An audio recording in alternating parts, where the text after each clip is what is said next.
So this question is, what content do I include in my lead nurturing sequence? And this is a very common question and often a challenge for a lot of companies. One of the mistakes I see being made is that companies attempt to automate the entire process, and I'll share with you a strategy of how you can use some automation, but make sure that you're sharing relevant content to the different people within your lead nurture sequence. So if you're not familiar with lead nurturing, it's really a process of developing relationships with buyers at every stage of the sales funnel and through every step of their journey.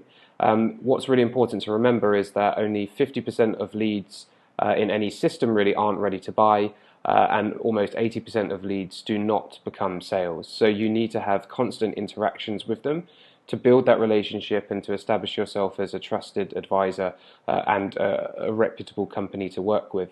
So what a lot of companies do is they build out a lead nurture sequence which is static, and by static I mean they create the content once and then automate it to drip feed out to leads across a number of different months. It could be 6 months, it could be a year, depending on your sales cycle. However, if you do that, it means that the content that you're sharing you may have wrote and put together 12 months ago or 3 months ago, and it might not be that relevant to the customers. What we saw with the coronavirus pandemic, when that happened, everybody had to change their content, and even their pre-planned drip content needed to be changed. And some companies weren't changing it, and they got into some sort of trouble, or they damaged their brand reputation by sending just the normal messaging. So what content do you include, and how do you set this up? What I recommend that you do is that you build a dynamic list within your marketing automation platform, and that's a list that gets added to over time. So depending on where these people or where these prospects or leads are in the buyer's journey, the list will always be being added to and subtracted, because obviously if people sign up as a customer, you don't want to be nurturing them.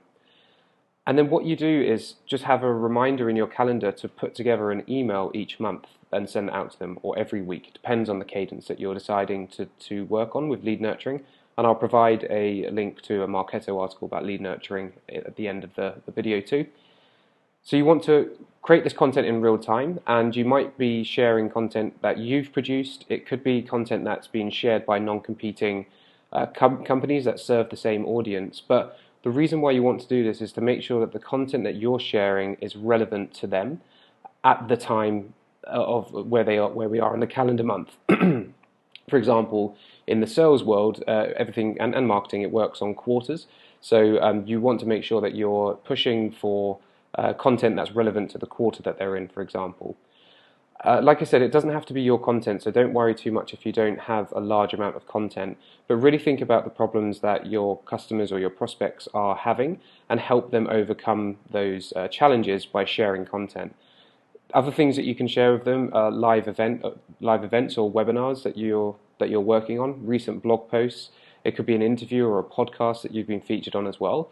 But by doing this on a monthly basis or in a real-time basis, you'll be able to make sure that the content you're sending is a lot more relevant than what it could be if you wrote the content for 12 months in advance. So hopefully that helps you understand what content you can include in your lead nurturing sequence.